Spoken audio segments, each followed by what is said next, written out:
Bom dia, pessoal. Hoje então a gente vai continuar aqui as nossas aulas sobre a historiografia do século XIX.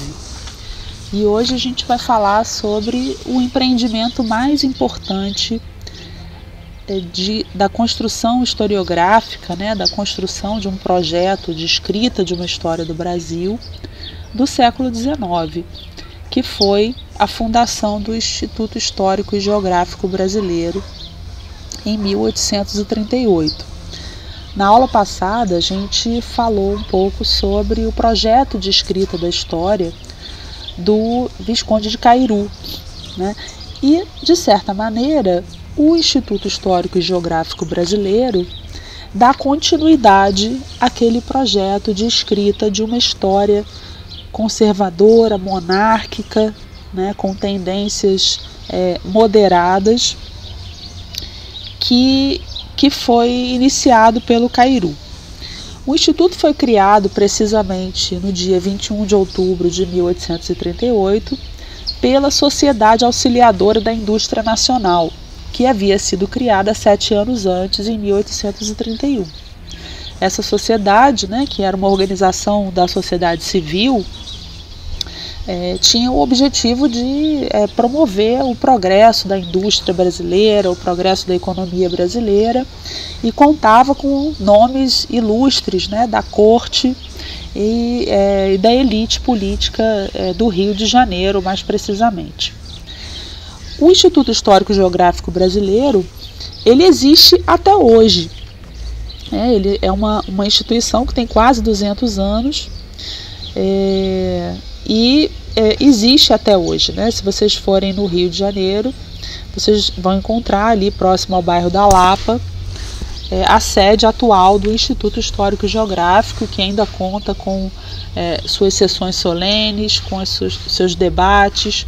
A revista do Instituto é talvez o documento, o conjunto documental mais importante para se compreender o projeto de escrita da história no século XIX, um dos, pelo menos desse ponto de vista, monárquico e conservador. O Instituto foi inspirado no Instituto Congénere, que foi fundado em Paris em 1834, e essa influência francesa foi muito presente no Instituto brasileiro durante a sua história. O Instituto foi fundado por uma entidade da sociedade civil, mas rapidamente contou com a ajuda financeira de Dom Pedro II, com a participação frequente do imperador nas suas sessões, assim que ele teve idade para isso. Vamos lembrar que nos anos 30 o imperador era uma criança e vivíamos um período regencial. E o imperador chegou mesmo a presidir uma série de sessões do Instituto. Nessas sessões, que aconteciam aos domingos, esses homens ilustres do Império Brasileiro, dessa primeira metade do século XIX no Brasil, se reuniam para debater o que seria uma escrita da história do Brasil, debater os trabalhos realizados de coletas de fontes, os trabalhos de escrita das primeiras memórias, das primeiras dissertações, promoviam concursos em que eram avaliadas determinadas teses, memórias e ensaios. E talvez o concurso mais interessante e o mais famoso foi o concurso que decidiu, que tratou do projeto de escrita de uma história do Brasil. E quem ganhou esse concurso foi o von Marcius, que é o nosso próximo texto, nosso próximo episódio aqui do nosso programa. Hoje a nossa aula vai ser baseada num documento, que foi o discurso do ato de estatuir-se o Instituto Histórico e Geográfico Brasileiro, em 1838. Esse discurso foi proferido na abertura, na inauguração do Instituto, pelo cônego Januário da Cunha Barbosa, que era um grande literato político do primeiro reinado e que foi bastante atuante nessa primeira metade do século XIX brasileiro, né? Nessa fonte, nesse documento que vocês estão convidados a ler, o Januário da Cunha Barbosa fala sobre os objetivos do Instituto, né? O porquê da criação do Instituto. Nas próprias palavras do Januário, trata-se de reunir e organizar os elementos da história e geografia do Brasil, espalhados por suas províncias, fecha aspas. Além disso, trata-se de reunir os sábios varões das províncias, os homens, né, ilustres e sábios das províncias, espalhadas, né, pelo Império, para o projeto de escrever a história geral do Brasil. A tarefa, portanto, continuando e citando o Januário da Cunha Barbosa, era eternizar pela história os fatos memoráveis da pátria, salvando-os da voragem dos tempos, desembaraçando-os das espessas nuvens que não poucas vezes lhes aglomerarão a parcialidade, o espírito dos partidos e até mesmo a ignorância. Bom, tem muitas coisas aqui para a gente ver nessa citação, né? Existe aqui uma concepção de tempo e de história, né? A história é percebida aqui, né? A história do ponto de vista substancial, né? A história do ponto de vista do processo, né? Dos acontecimentos históricos, é vista como um grande fluxo de esquecimento e de destruição. E a função do historiador é justamente a função de eternizar, né, de segurar esse fluxo, né, de conter através da construção desse monumento memorial, salvando, portanto, do fluxo dos tempos, os fatos memoráveis da nação. Então vejam que interessante, né? Está sendo fundada aí no século XIX, e especificamente também no Brasil, essa percepção do trabalho do historiador como alguém que salva os acontecimentos do esquecimento, né? Até hoje a gente tem um pouco essa expectativa. Mas vejam o que está faltando aqui, o que foi constituído posteriormente ao longo da história da disciplina e que não está presente aqui nessa citação do Januário. Não aparece aqui a percepção do historiador como alguém que interpreta a história, que constitui hipóteses, né? Que constitui novas interpretações, novas narrativas, né? E, portanto, não está presente aqui propriamente uma disputa, a ideia do historiador como alguém que disputa e propõe interpretações sobre a história. O historiador é alguém que faz um resgate, né? Mais acima, eu também falei de algo que é importante, essa preocupação com a reunião dos sábios das províncias. É muito interessante a gente perceber que, nesse momento, né, vamos lá para 1838, o Brasil tinha acabado de se tornar independente e tinha uma unidade nacional, de fato, muito frágil, né? Tanto pelos interesses diversos e conflitantes das províncias, quanto pela distância, né, pela dificuldade de comunicação que vocês podem imaginar que existia nesse momento. Então era muito difícil, de fato, constituir uma história do Brasil nessas condições. Portanto, um dos grandes objetivos do Instituto Histórico e Geográfico Brasileiro era também reunir as fontes existentes, os documentos existentes, reunir os homens que faziam história, né, que não eram propriamente historiadores profissionais, não havia cursos de história nesse momento, não havia esse grau de profissionalização, mas eram homens que se arvoravam à tarefa de escrever história. O que era ser um historiador, segundo Januário da Cunha Barbosa, e essa era uma percepção corrente na historiografia do século XIX brasileiro, especialmente nessa primeira metade, né? O historiador deveria ser imparcial, Deveria trabalhar com imparcialidade. Reparem que esse conceito de imparcialidade, ele é diferente de um outro conceito, que é o de objetividade. Objetividade não aparece aqui no discurso do Januário, né? Imparcialidade diz respeito a esse discurso que não se confunde com os interesses partidários, os interesses dos partidos, interesses particulares, né? Enquanto que a objetividade diz respeito muito mais a uma visão científica, né? Do objeto histórico, né? Do objeto científico que foi construído mais para frente aí no século XIX, pelo menos no campo da história. Então vejam que ele fala muito mais em imparcialidade do que em objetividade, né?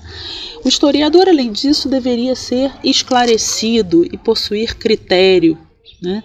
Ou seja, ele tem que ser alguém que ele não pode falar qualquer coisa, né? Ele não pode emitir opiniões simplesmente, ele precisa ter esclarecido o critério, né, ao emitir os seus juízos históricos, né, e relatar o que de fato aconteceu. O historiador deveria ter atilada crítica, ele deveria ter uma crítica afiada, né, que pudesse evitar os erros, perceber aonde podem estar as incongruências, né, e evitar os erros.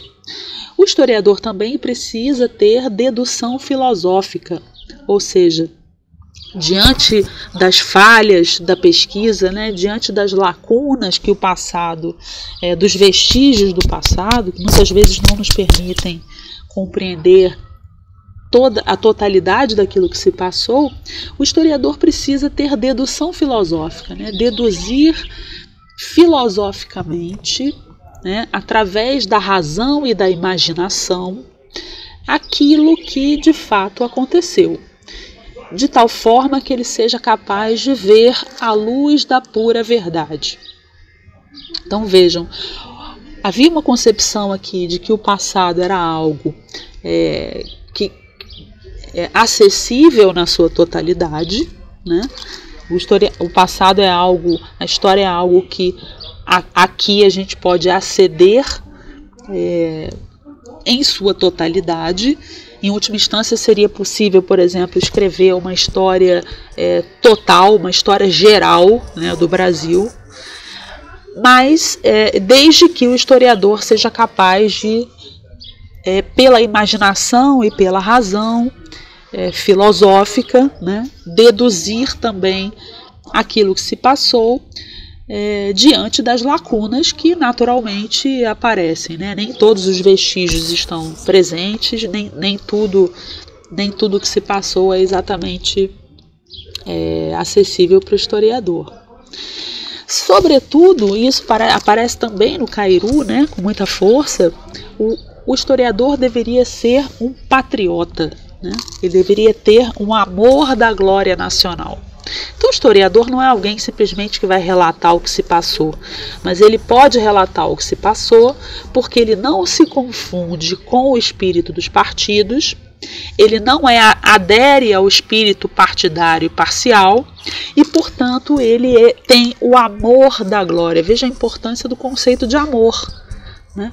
O historiador é alguém que ama a sua nação, diferente dos particulares, diferente daqueles que só pensam nos seus objetivos privados e parciais. E uma última coisa importante é que o historiador é alguém que trabalha muito, né? Que se dedica a longas fadigas e sacrifícios. Essa é uma imagem muito comum do historiador. O historiador como alguém que realiza um ofício muito desgastante. Então, em muitos momentos, né, dessa historiografia do século XIX, aparece essa figura do historiador como um abnegado que se presta a sacrifícios imensos pela sua nação, né, pela sua pátria, ao fazer pesquisas empíricas dificílimas, muitas vezes tendo que viajar para locais distantes, tendo que que trabalhar em arquivos não catalogados, em arquivos difíceis, né, de serem trabalhados. Então essa é uma imagem que a gente tem até hoje do historiador como essa espécie de sábio abnegado pelo passado, né? Uma coisa um pouco cristã também, assim, que está em torno dessa perspectiva do historiador. E é interessante que outros cientistas sociais, né, não tem essa mesma imagem, pelo menos do ponto de vista assim, da cultura popular. A gente pega, por exemplo, um antropólogo, ele tem uma imagem muito mais de um aventureiro, né, de um Indiana Jones, né, que vai viver uma grande aventura com um povo indígena desconhecido, por exemplo, né, ou do sociólogo também, que é visto muito mais assim como um sábio matemático, né, como um especialista em dados, né? O historiador não, ele é visto assim como um sábio abnegado e sofredor.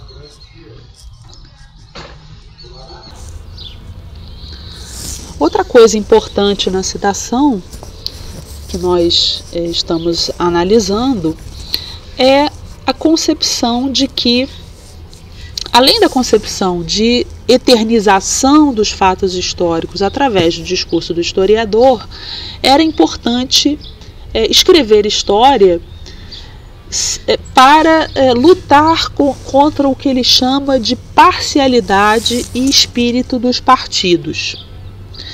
Ou seja, o que ele está querendo dizer com essa parcialidade, né? A parcialidade aqui diz respeito à parcialidade dos interesses diversos presentes na sociedade, dos interesses diversos das províncias, né, das classes sociais, as várias visões de mundo, as várias concepções de império, né, ou umas mais populares, mais revolucionárias, as concepções de mundo revolucionárias. Então, quer dizer, escrever história era também lutar.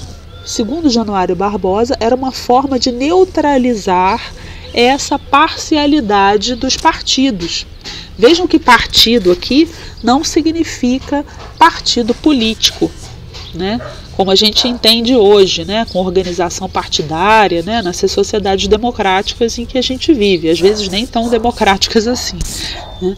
Mas o partido aqui tem a ver com a origem da palavra partido mesmo, né? Com tomar partido, né, com parcialidade. E, portanto, a história seria uma maneira de perceber a totalidade da história da nação brasileira, fugindo das visões, do que era percebido pelo Januário como as visões particulares, parciais e partidárias que iam contra justamente essa visão nacional da história. É importante também a gente perceber o contexto em que surge o Instituto Histórico e Geográfico Brasileiro, né? Trata-se de um contexto específico em que o Brasil vivia o seu período, talvez o mais violento e conturbado, marcado pelo que os homens em torno do imperador viam como a desordem, né? Foi o período das grandes revoltas regenciais, o período das grandes revoltas escravas, que bagunçaram o império, né? Que trouxeram muito medo para essas elites regenciais e trouxeram, portanto, a necessidade de escrita de uma história nacional, também como maneira de estabilizar e pacificar, pelo menos no nível do discurso, esse período de violência, né? A gente teve na Bahia, em 1835, a grande revolta escrava dos malês, né, que foi a revolta escrava mais importante do século XIX, a maior e mais violenta, né, e duradoura do século XIX. A gente teve a Revolução Farroupilha, que estava em curso em 1838, que durou até 1845. A gente teve a Balaiada no Maranhão, né, que foi uma rebelião também com grande participação popular, que durou até 1841. A gente teve a Sabinada na Bahia, que durou até 1838, de 37 a 38. A cabanagem no Pará, né, que durou de 1835 a 1840. Enfim, e muitas outras, né? E muitas outras. Trata-se, portanto, de um contexto extremamente conturbado do ponto de vista das elites regenciais no poder, né? E um contexto em que o Império poderia, inclusive, ter se despedaçado em várias províncias, né? Dado o nível de discórdia e de violência que aconteceu. Portanto, o discurso da história visava produzir um discurso único, né, como forma de estabilizar as narrativas sobre o curso da história nacional, unindo todas as regiões num projeto comum. Tratava-se de estabilizar por meio da criação de um sentimento único de nação que fosse contrário aos partidos e às parcialidades, que representasse a totalidade e que fosse capitaneado pela monarquia dos Bragança.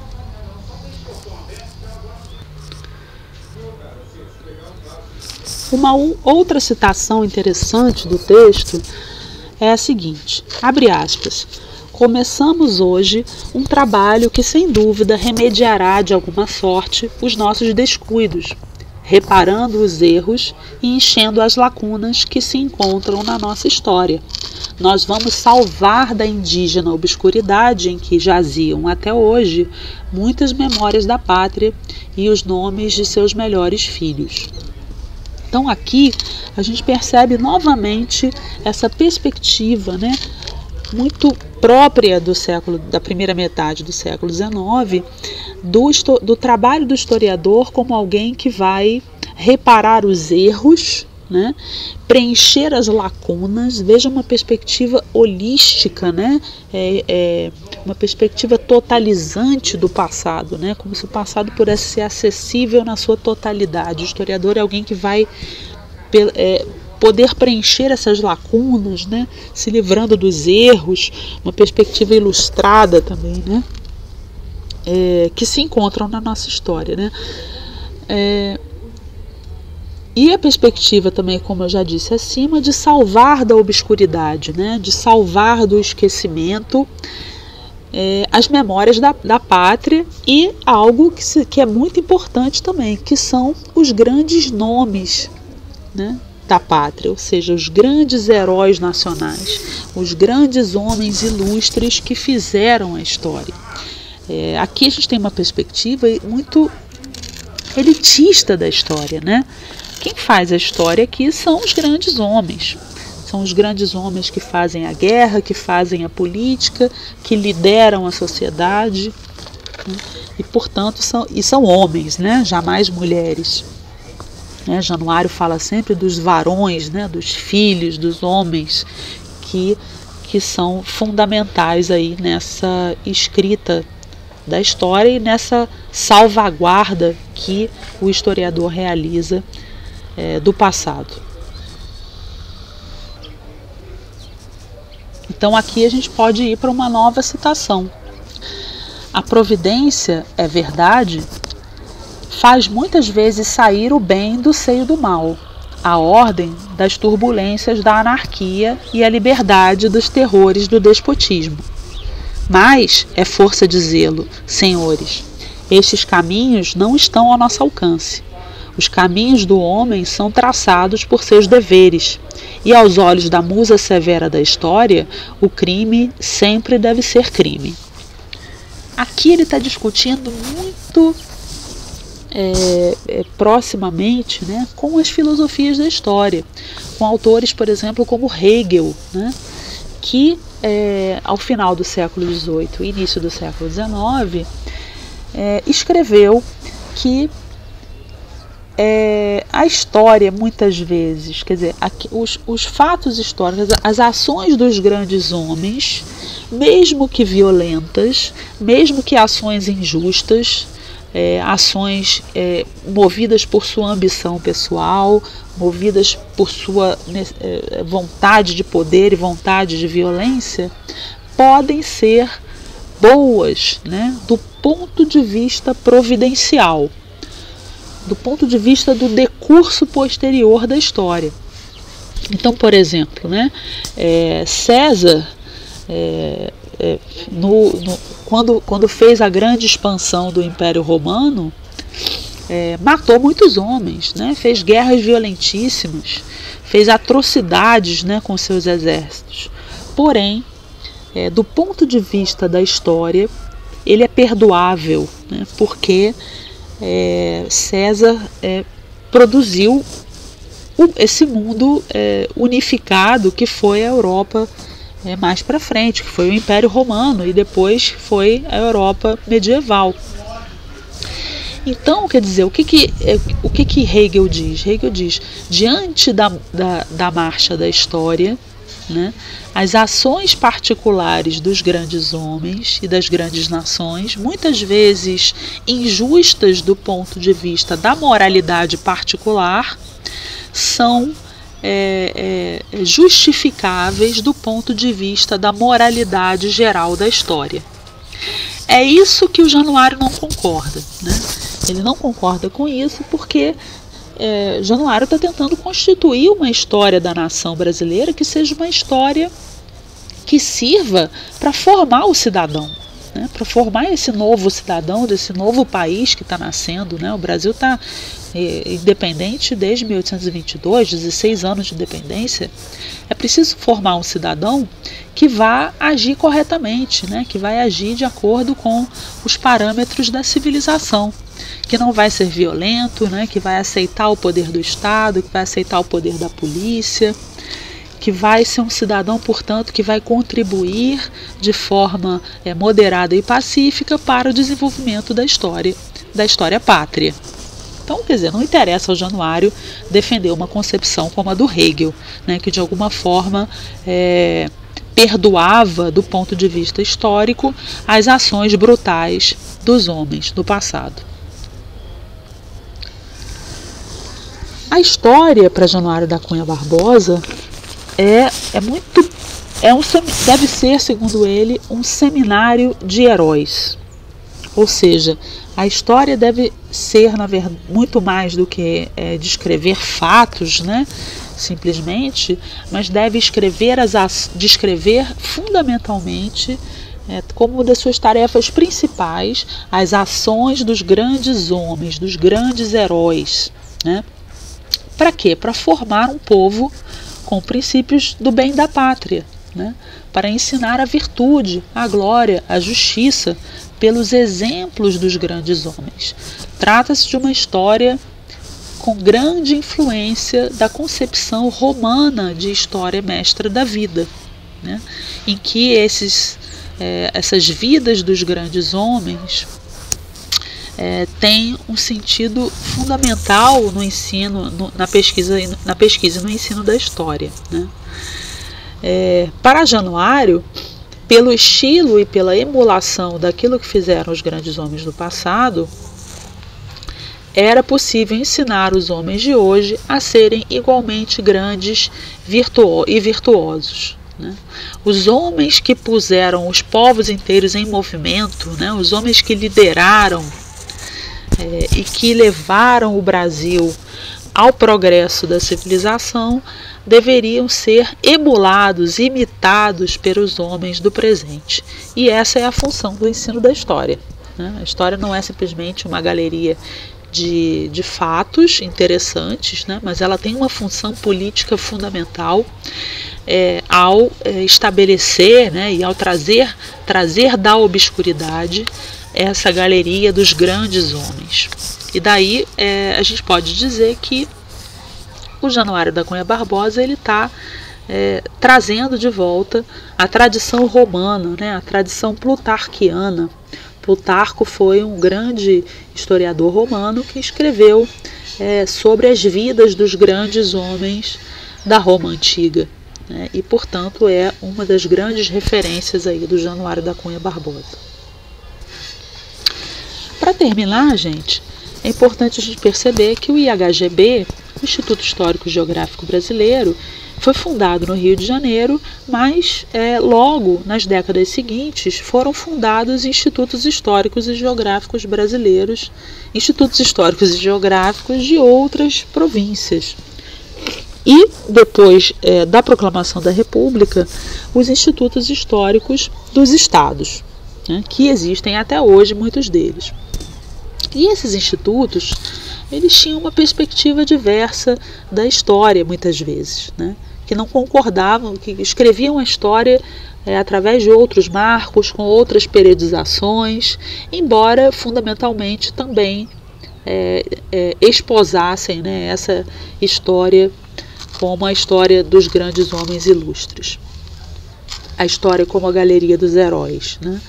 Então eu vou dar um exemplo aqui do Instituto Histórico e Geográfico de São Paulo, né, que foi fundado no período republicano, já em 1894, e que, partindo dessa perspectiva comum da história, né, monárquica, conservadora e de pesquisa documental, né, que dava grande importância para a pesquisa documental, produziram um outro arcabouço, né, um outro quadro para a escrita da história do Brasil, em que São Paulo tinha uma função primordial, né, em que São Paulo tinha um papel fundamental na história do Brasil. Primeira coisa, né, uma grande importância da expansão bandeirante. Né? Então, os bandeirantes paulistas foram fundamentais, né, para historiadores como Afonso Celso, por exemplo, para a constituição do Brasil. Então, o Brasil não foi constituído pela Corte do Rio de Janeiro, né? Mas, muito mais importante do que as ações de Dom Pedro I e até mesmo de Dom Pedro II, foram as ações dos bandeirantes, né?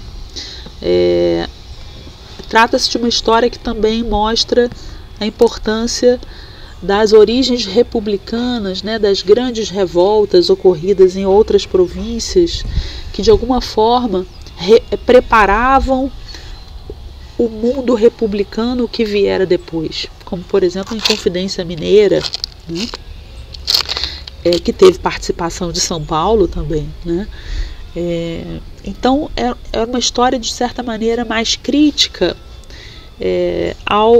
à centralização do poder no Rio de Janeiro e que trazia, que reivindicava a importância das províncias, em especial aqui da província de São Paulo, né? Era uma história que valorizava, por exemplo, a abdicação de Dom Pedro I, né, como uma vitória do povo contra o despotismo do imperador, que vamos lembrar que Dom Pedro abdicou em 1831. Era uma história que desvalorizava Dom Pedro I, né? E que produzia novos heróis, como o regente Feijó, por exemplo, que foi o regente no início ali do período regencial, no início dos anos 1830. Fizeram inclusive uma comissão para encontrar os restos mortais de Feijó, o que era uma tarefa historiográfica também, muitas vezes, né?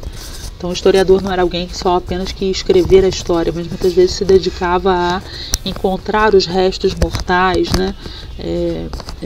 Perdidos, enfim, construir monumentos, né? Construir mausoléus em torno desses grandes homens, né? E uma última coisa que essa historiografia paulista fazia era mostrar a importância dos povos indígenas, né? E daí a importância dos estudos etnográficos nesse momento aí no IHGB de São Paulo. Porque São Paulo era uma sociedade com grande presença indígena ao longo do século XIX, né? Falava-se inclusive em língua tupi, né? Na cidade de São Paulo, né? Há indícios, né, de que a língua tupi tinha extrema importância na sociedade paulista do século XIX. né, do século XVIII e mesmo do século XIX.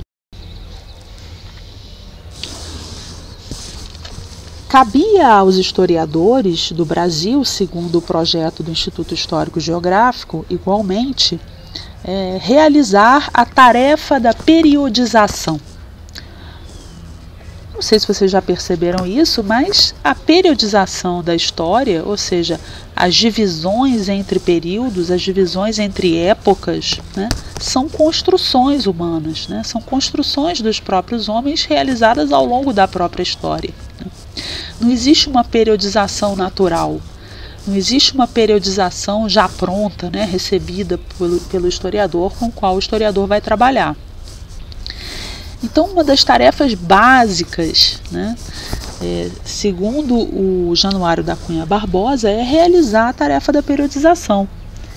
Então, disse ele, abre aspas, a nossa história, dividindo-se entre antiga e moderna, deve ser ainda subdividida em vários ramos e épocas, cujo conhecimento se torne de maior interesse aos sábios investigadores da marcha da nossa civilização. Portanto, se já havia uma perspectiva histórica, né, que diferenciasse história antiga e moderna, estamos em 1838, né, então a modernidade já se sente nesse tempo outro, nesse tempo diverso do tempo antigo, do tempo medieval, ainda cabe uma subdivisão, né, da história moderna, e cabia aos historiadores perceber quais são os grandes movimentos da história do Brasil que podem se tornar subdivisões. Uma outra preocupação do Januário da Cunha Barbosa nesse texto, né, é a preocupação de que os historiadores deveriam se preocupar, ao escrever história, em mostrar aquilo que os homens fizeram e sofreram ao exercerem sua liberdade.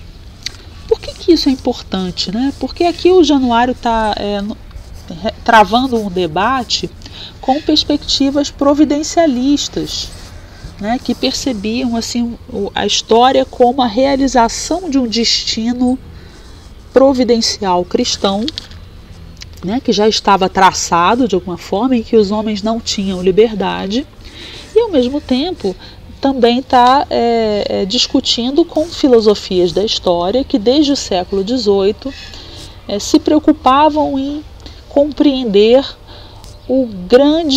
a grande marcha civilizacional da humanidade, né, descuidando um pouco das particularidades das ações.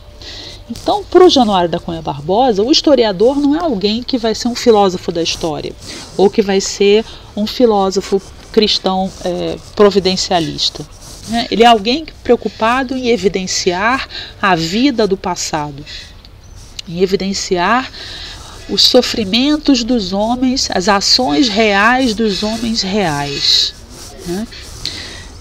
Perceber o espetáculo animado das nações sepultadas, ou seja, perceber a vida da história, né? Por que isso é importante para o Januário? Porque é essa vida da história que torna a história interessante, que torna a história importante para as pessoas comuns, né? E é isso que fala a imaginação das pessoas, é isso que capta, né, o sentimento das pessoas. E por isso a história pode ter talvez a sua principal função, que é uma função de ser mestra da vida, de dar lições, né, de mostrar para o homem comum as ações dos grandes homens do passado, dos homens ilustres e dos homens que fizeram grandes ações na história pátria, e de modo a que os homens comuns possam aprender com elas. Então o historiador não é alguém que fala apenas do sentido geral, mas que precisa falar do particular na história, né? Daquilo que os homens reais, em situações reais, concretas e particulares, fizeram. Então, pessoal, por hoje é só e até a próxima aula. Um abraço, espero que vocês tenham gostado dessa experiência do vídeo. Foi a primeira vez que eu fiz e achei muito legal. Espero poder fazer mais vídeos assim. Um abraço.